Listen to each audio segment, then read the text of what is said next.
Perkenalkan, saya Dian Pratama Putra, salah satu akademisi dari Yogyakarta. Hari ini kita akan memperkenalkan tentang pH tanah. Nah, di dalam pH tanah itu ada dua jenis pH tanah. Yang pertama adalah pH aktual dan yang kedua adalah pH potensial.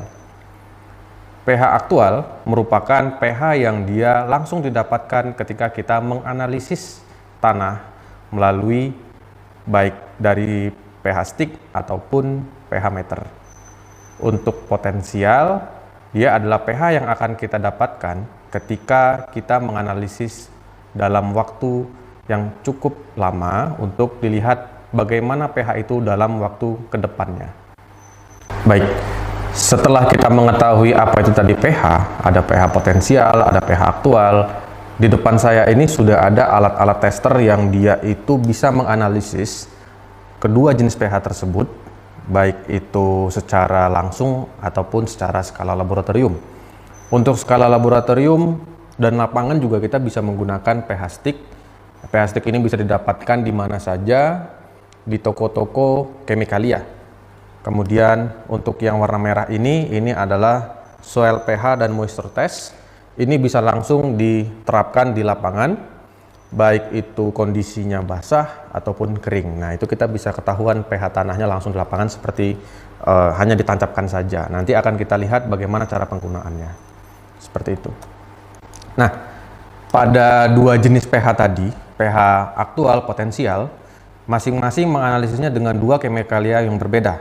Untuk pH aktual, dia menggunakan Aquades. Untuk pH potensial, dia menggunakan KCl. Bagaimana cara analisisnya? Mari kita selesaikan cara analisisnya. Baik, setelah tadi kita melihat alat dari cara analisis tanah. Nah, di sini di samping saya sudah ada tanah regosol, di mana tanah ini mempunyai tekstur berpasir dengan sedikit lempung. Nah, tanah ini akan kita analisis pH-nya. Cara analisisnya sangat mudah untuk kita penggunaan pH stick dalam skala lab. Jadi kita bisa menggunakan cawan ataupun gelas, ataupun bisa juga kita gunakan benda-benda yang dia itu bisa menampung atau sebagai media. Nah, ini kita masukkan secukupnya. Biasanya sih 2 jumput atau 3 jumput saja sudah cukup. Nah, ini kita masukkan.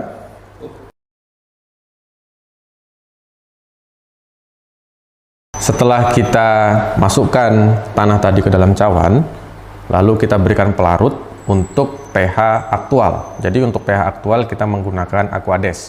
Nah, berapa yang diisi? Dia itu untuk yang diisi harus di atas dari level tanahnya yang ada di dalam cawan ini. Jadi kalau kita lihat di sini, kita masukkan. Nah, dia harus di atasnya, di atas level dari tanah tadi. Kemudian kita aduk-aduk. Kita aduk-aduk agar menyatu, dan kemudian kita letakkan, kita tunggu selama 30 detik sampai 1 menit. Setelah kita melihat dari cawan tersebut, sampel tanah tadi sudah mengendap dan kemudian airnya itu agak sedikit bertambah ya. Setelah dia bertambah, maka saatnya kita mengambil stick yang ada di dalam pH stick ini. Jadi berdasarkan pH stick ini dia hanya menggunakan indikator pewarnaan. Nah, indikator pewarnaan itu akan menentukan berapa pH tanahnya. Nah, kemudian dari berapa tanah pH tersebut, itu kita bisa melakukan rekomendasi pemberian kapur atau rekomendasi pemupukan selanjutnya. Nah, kemudian setelah kita mendapatkan hasilnya tadi, untuk analisisnya, untuk menggunakan pH stick ini, yaitu karena sampelnya sedikit, kita wajib tekuk pH sticknya. Kita tekuk agar tidak terkena dengan sampel yang ada di endapan di bawah. Nah, setelah kita tekuk seperti ini, kita masukkan. Kita masukkan. Setelah kita masukkan, tidak perlu lama-lama, kemudian kita angkat perlahan. Setelah kita angkat perlahan, kita kembalikan tekukannya. Kemudian kita kebas-kebaskan agar kotorannya itu bisa hilang. Setelah kita kebas-kebas, baik, setelah kita kebas-kebas tadi, Baru kita cocokkan di sini tanah Regosol yang berada di Maguwoharjo, Yogyakarta itu ternyata pH-nya lebih cenderung ke angka 5. Ini kita bisa lihat di angka 5. Artinya tanah ini termasuk ke tanah yang agak masam pada pH aktual, di mana yang seperti saya jelaskan tadi itu apabila kita mendapatkan pH aktual, maka pH tersebut pada hari ini, pada jam ini, pada detik ini itu mempunyai pH 5. Nah, ketika kita mempunyai pH 5, tindakan kita ke depan bagaimana? Untuk menentukan tindakan kita ke depan, kita harus lihat juga pH potensial agar hasil pupuk yang kita berikan atau rekomendasi yang kita berikan itu juga bisa berkaitan dengan hasil yang akan didapatkan di tanah pada masa depan. Setelah kita mengetahui tadi pH aktual, maka kita juga akan mengetahui pH potensialnya. Seperti yang saya jelaskan tadi juga, bahwa pH potensial tidak kalah pentingnya dengan pH aktual. Nah, untuk menganalisisnya, persis seperti apa yang kita analisis dengan pH aktual tadi. Yang pertama, kita masukkan 3 jumput, sampling dari tanah itu. Setelah kita masukkan tadi sejumput, 2 jumput, dan 3 jumput sampel tanah, kita memasukkan juga kemikalia yaitu KCl, di mana KCl ini sebetulnya tidak sulit menemukannya, itu bisa ada dimanapun toko-toko kemikalia yang ada tersebar di kota-kota besar. Nah, untuk analisisnya itu sama, kita masukkan sampai dia di atas dari sampel tanahnya. Nah, kemudian setelah sudah penuh, sudah di atas tanah tadi, kita aduk-aduk. Setelah kita aduk-aduk, kita diamkan 30 detik sampai 1 menit. Setelah kita lihat 30 detik sampai dengan 1 menit, tanah tadi itu sudah mengendap sampelnya. Kemudian kita ambil salah satu pH stick tadi, dan sama ya, seperti yang di aktual, kita tekuk. Setelah kita tekuk, kemudian kita masukkan.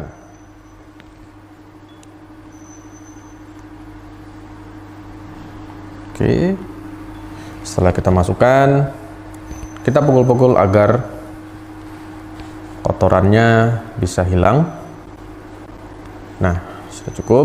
Setelah tadi dikibas-kibaskan atau dipukul-pukul, itu terlihat ternyata masih di angka 5, tidak turun ke 4. Di mana artinya pH potensial yang didapatkan pada tanah Regosol yang terdapat di Maguwoharjo ini itu ternyata pH-nya cukup stabil dan dinamikanya tidak terlalu tinggi.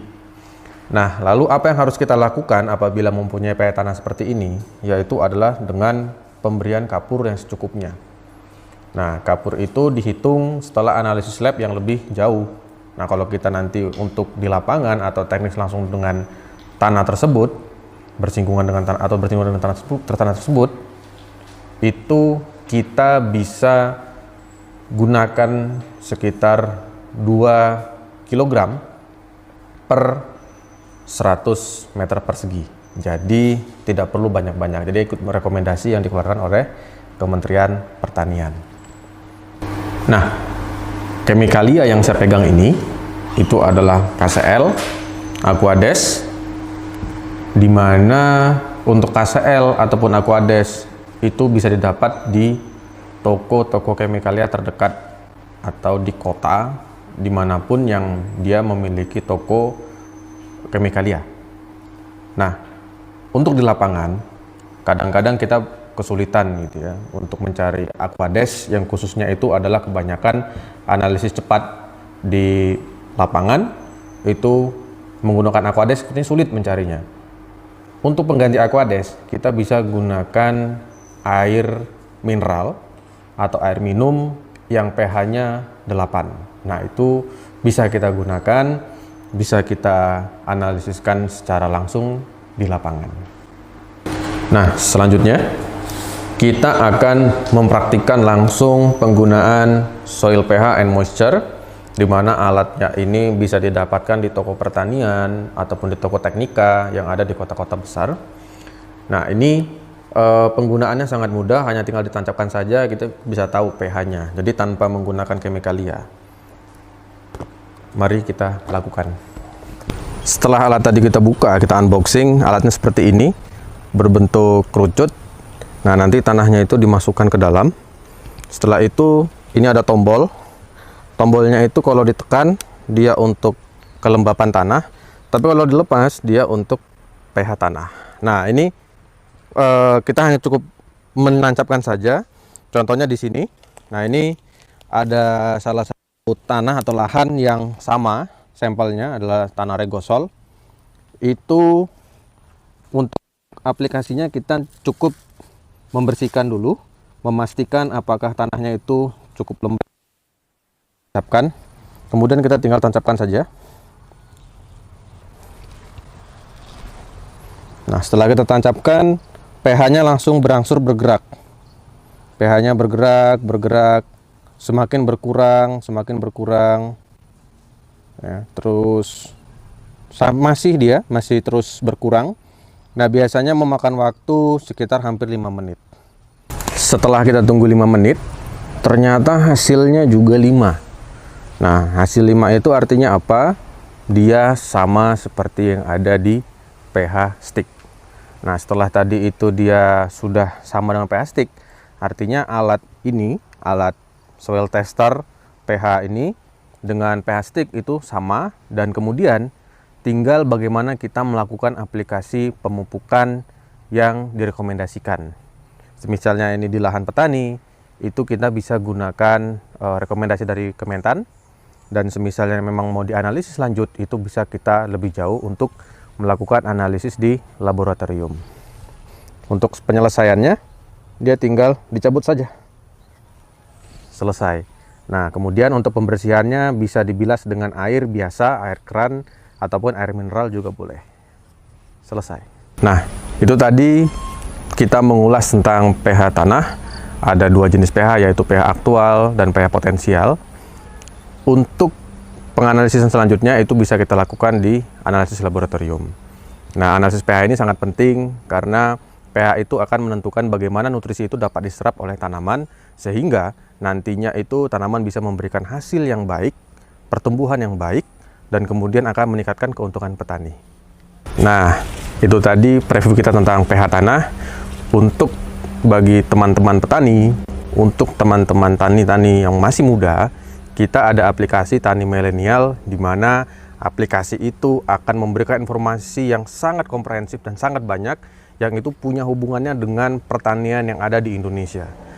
Nah, kita juga di dalam Tani Milenial juga ada penjualan marketplace di situ. Di situ ada semua jenis pupuk atau jenis pembenah tanah yang dijual dan kemudian dipasarkan worldwide atau bahkan dipasarkan untuk memenuhi kebutuhan-kebutuhan petani-petani Indonesia yang notabene saat ini produksinya masih belum maksimal, ya, masih perlu lagi improvisasi. Nah, jangan lupa download aplikasinya, yaitu Tani Milenial.